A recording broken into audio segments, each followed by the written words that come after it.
ఏవం పరస్పరా ప్రాప్త మిమం రాజర్షయో విదుః సకాలే నేహ మహతా యోగో నష్టః పరంతపా.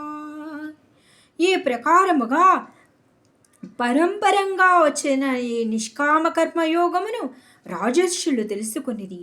చాలా కాలము గడిచిన తర్వాత ఈ యోగము ఇప్పుడు లోకమున అదృశ్యమైనది.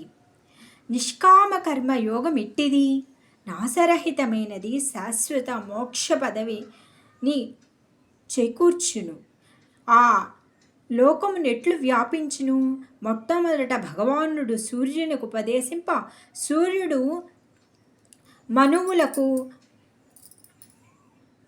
మనువులు ఇక్ష్వాకులకు దాన్ని బోధింప క్రమముగా లోకమున వ్యాపించెను.